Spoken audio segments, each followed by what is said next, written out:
Monsieur le Président, chers collègues, en cette période troublée où les fondements européens sont fragilisés par la montée des populismes, par la guerre sur le territoire ukrainien, porter l'information sur l'Union européenne auprès des lycéens, des jeunes accompagnés par les missions locales, mais aussi par les écoles de la deuxième chance, les EPID et le service militaire volontaire qui ne sont pas mentionnés dans cette délibération est essentiel. C'est la raison pour laquelle nous voterons cette délibération qui va dans la bonne direction afin de promouvoir l'action de l'Union européenne auprès des néo-aquitains.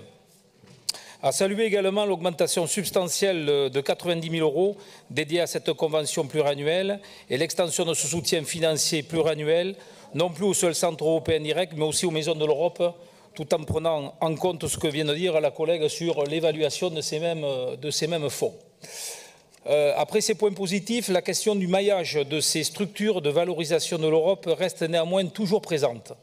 En l'espèce, je ne vois aucune structure en Charente-Maritime avec laquelle la région conventionne. Peut-être pourrions-nous être plus proactifs quant à la création de ces structures qui portent l'idéal européen au sein des territoires non encore pourvus. Il y a aussi pour nous deux autres priorités d'implantation de ces structures.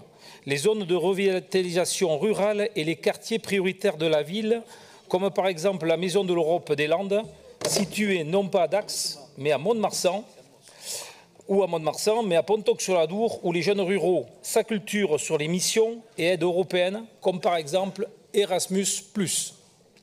Par ailleurs, dans les priorités régionales fixées dans la nouvelle convention est mentionnée la sensibilisation au sujet d'actualité européenne.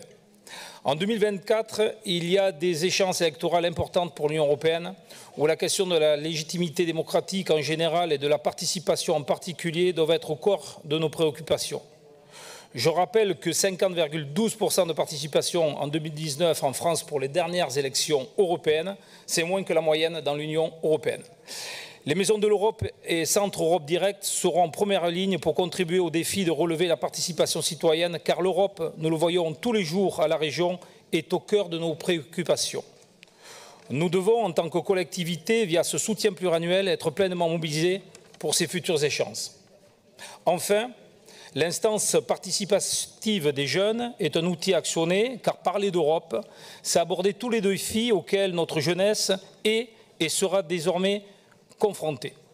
L'idée n'étant pas de transformer cette instance en mini-parlement européen, il y a des initiatives en ce sens, mais d'insister sur cette ambition de parler d'Europe dans cette nouvelle Assemblée jeune. Voilà pour ces quelques éléments de réflexion. Merci pour votre écoute.